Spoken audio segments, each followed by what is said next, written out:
Welcome back to my channel Suni's kitchen. Like చేయండి, share చేయండి, subscribe అవ్వండి. హాయ్ అండి, ఈరోజైతే చెన్నైలో ఫేమస్ అయిన పల్లవరం ఫ్రైడే మార్కెట్ చాలామందికి తెలిసే ఉంటుంది. అక్కడ గుండి సూది నుంచి దొరకని వస్తువు అంటూ ఉండదు, అన్నీ దొరుకుతాయి. మన ఫర్నిచర్ ఏంటి, కావాల్సిన వస్తువులు, ఇంట్లోకి నిత్యావసర వస్తువులు మొత్తం సమస్తం దొరుకుతాయండి. చాలా ఫేమస్ అయిన ఫ్రైడే మార్కెట్లో కొన్ని ఇవి రోజు చూపిస్తాను, మరికొన్ని రేపు కూడా చూపిస్తానండి. చూడండి, రకరకాలుగా మనకి అమ్ముతూ ఉంటారు.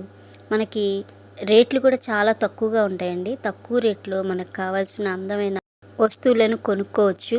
చాలామంది దీన్ని చూడటానికి కూడా వెళ్తారండి. అంటే చాలా ప్రత్యేకంగా ఉంటాయి కదా, కొత్త కొత్త ఐటమ్స్ మనం చూడనివి కూడా ఉంటాయి.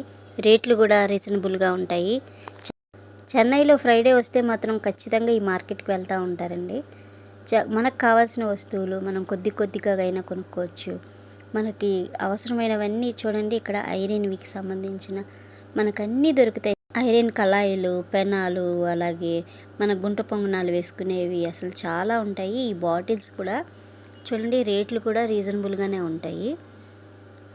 చాలా పల్లెటూరులో సంత అని అంటారు కదా, ఆ టైప్లో అన్ని రకాలు తినుబండరాలేంటి అసలు చాలా రకరకాలు అయినా ఇక్కడ అమ్ముతూ ఉంటారండి. మీరు ఎప్పుడైనా చెన్నై వెళ్ళారనుకోండి, ఈ మార్కెట్ మాత్రం ఫ్రైడే వస్తే మాత్రం ఈ మార్కెట్ మిస్ కాకుండా ఒకసారి విజిట్ చేయొచ్చు. అన్నీ మనకు కావాల్సినవి అన్నీ దొరుకుతాయండి.